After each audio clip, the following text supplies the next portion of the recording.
밥은 맨날 먹으니까 그 귀중함을 몰라요. 근데 밥을 우리가 먹고 공기를 마셔야 살 수 있듯이 인생에서 정말 중요한 건 무색무취입니다. 근데 우리 인간은 밥의 소중함을 잊고 살아요. 근데 그 밥의 소중함이 꼭 하나님의 사랑과 저는 동일한 부분이 많다고 생각합니다. 안녕하세요, 반갑습니다. 책 읽는 사자입니다. 신앙의 참견이란 책 제목은 독자분들이 읽어보시면 아시겠지만 제가 굉장히 사사건건 귀찮게 합니다. 자기가 평소 살고 싶은 대로 사시고 싶은 분은 절대 이 책을 읽으면 안 돼요. 피곤해지기 때문에. 전문적인 교역자나 이런 사람이 아니기 때문에 그냥 여러분들 생활 가운데 직장 생활, 연애, 결혼 생활, 또 신앙 생활 이런 가운데 좀 실질적인 얘기를 할 수 있는 포지셔닝이 뭘까, 거기에서 이제 참견이라는 것들이 참 좋겠다라는 생각을 해서 신앙의 참견이란 책 제목이 나오게 된 거라고 생각합니다. 밥 같은 사랑, 피자 같은 사랑, 핵심만 말씀드리면 밥은 맨날 먹으니까 그 귀중함을 몰라요. 근데 밥을 우리가 먹고 공기를 마셔야 살 수 있듯이 인생에서 정말 중요한 건 무색무취입니다. 근데 우리 인간은 밥의 소중함을 잊고 살아요. 근데 그 밥의 소중함이 꼭 하나님의 사랑과 저는 동일한 부분이 많다고 생각합니다. 내가 평범하다고 보내는 이 하루가 하나님께서 나에게 주신 가장 큰 기적이거든요. 그런 의미에서 우리가 밥 같은 사랑은 뭐다? 하나님의 사랑을 내 연애에 그대로 적용하는 거다. 그러니까 드라마나 어떤 판타지적인 요소로 내가 행복해질 거야, 어떤 꿈이나 놀이동산이나 이런 게 아니라 내가 편안하게 얘기할 수 있는 가족 같은 따뜻한, 이건 사랑이 아닌 것 같은데 자극적이지 않은데, 근데 그게 오히려 나에게 베푸신 가장 담백한 큰 은혜일 수 있다. 이런 의미에서 밥 같은 사랑을 제가 주창을 하고, 피자 같은 사랑은 성으로 귀결돼요. 피자 같은 사랑의 열매는 절대적으로 음란입니다. 음란으로 귀결될 수밖에 없어요. 그런 부분을 생각하시면 분별이 좀 쉽지 않을까. 청년들이 그런 게 있어요. 자기의 어떤 이성적인 욕구에 충족하는 이성은 생각보다 많거든요. 근데 그런 사람이 딱 나타났을 때 너무 쉽게 마음을 줘버리거나 선을 넘는 경우도 많고, 근데 제가 여러분께 말씀드릴 건, 우선 여러분이 이성에 대한 관심이 있는 거는 지극히 자연스럽고 당연한 거다. 그 자체에 너무 죄책감을 갖지 마시되, 좋은 연애와 결혼은 나의 복음적 자기 개발이 돼야 되고, 나부터 밥 같은 자기 개발이 되어야 상대가 밥 같은 요소가 있을 때 그걸 매력이라고 알아보는 거죠. 근데 많은 분들이 머리로는 밥 같은 게 옳다는 걸 알면서도 피자 같은 요소에 끌리거든요. 제 표현으로 신앙과 생활이 분리되는, 많은 독자분들이 또 내년 봄이 되면 나이도 한 살 더 드실 텐데 조급해하지 마시고 하나님의 예비하신 그 길을 생각하시고, 언젠가는 아내랑 저는 제 나름대로 기도 제목이 뭐였냐면 75억 인구 중에 절반이 여자라고 치면 제 인생 가운데 제 예비 배우자가 한 번은 지나갈 것이다.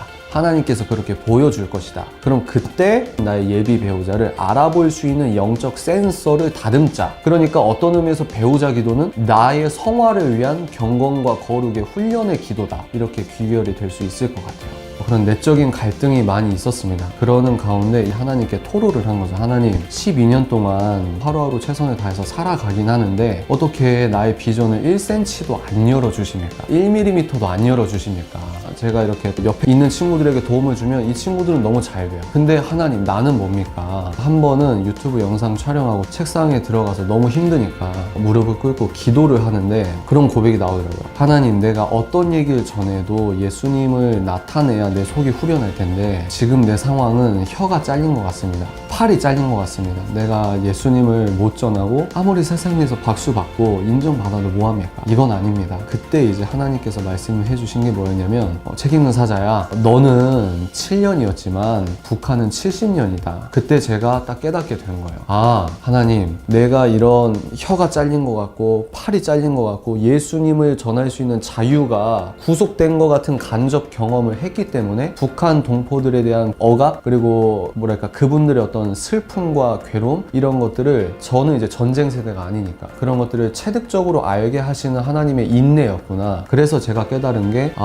나는 내가 하나님 앞에서 인내하고 힘든 줄 알았는데 하나님의 때가 되어서 하나님께서 저에게 깨닫게 하시는 걸 깨닫는 순간 나보다 하나님께서 이 시간을 더 기다리셨겠구나. 그런 생각이 들었어요. 하나님, 그러면 책 읽는 사자로서 내가 크리스천임을 표명하고 책 읽는 사자 이름으로 영상을 찍고 글을 쓰고 하나님 하나님을 증거하겠습니다. 그 길로 접어들어서 지금까지 온 겁니다. 어떤 분이 그런 말씀하셨어요. 기독교인은 하나님이 없다고 생각하고 연습을 해라. 저는 그게 참 와닿았던 부분이 있거든요. 그래서 정말 간절하게 연습하고 오히려 기독교인이기 때문에 더욱 실력을 키워야 된다. 그래서 첫 번째 덕목이 내가 받은 재능과 내가 받은 어떤 사명의 길에서 최선을 다해서 복음적 자기개발, 이런 것들이 반드시 필요하다. 복음적 자기개발의 그 기반은 뭐냐? 내가 왜 이걸 하냐? 연봉이 높아지고 싶어서, 내가 스펙이 딸리니까. 이 마음의 동기가 아니라 하나님께 어떻게 하면 영광을 올려 드릴 수 있을까의 마음의 동기로 기반되는 노력이라는 거죠. 그러면 세상 사람들과 다를 수밖에 없어요. 눈빛과 목소리의 확신과 이런 것들이 다를 수밖에 없다는 거죠. 그러면 복음만이 갖고 있는 매력이 나오는 거예요. 바깥은 자기개발에 가장 중요하게 상징될 수 있는 게 독서라는 거예요. 왜냐하면 독서는 짧게 얻어질 수 없거든요. 이건 기복신앙과도 연관되지 않을까요? 내가 말을 할 때 이 말의 권위가 생기려면 내 전 인격적인 영성 플러스 실력, 이게 성경 플러스 일반 서적이든 기독교 서적이든 책이 와야 된다는 거예요. 왜냐하면 우리가 알고 있는 수준으로만 기도하고 우리가 알고 있는 수준으로만 성경을 볼 수 있기 때문에. 그래서 하나님을 위한 신본주의를 위해서라도, 하나님을 향한 내 지식이 확장되기 위해서라도 우리는 공부해야 되는 게 당연하고, 그건 절대 공짜가 없고 빨리 얻어질 수 있는 요행도 아니다. 이거를 감내하고 천천히 긴 호흡으로 걸어가는 게 복음적 자기개발이다. 이 말씀을 드리고 싶습니다. 아내 얘기를 제가 예를 들어서 설명을 드리면, 아내가 직장에 들어가서 오빠 저 오늘 회식 날이에요. 그러면 저희 둘이 기다렸던 날이죠. 언젠간 반드시 넘어야 되는 언덕이고, 그래서 아내에게 기도하겠다.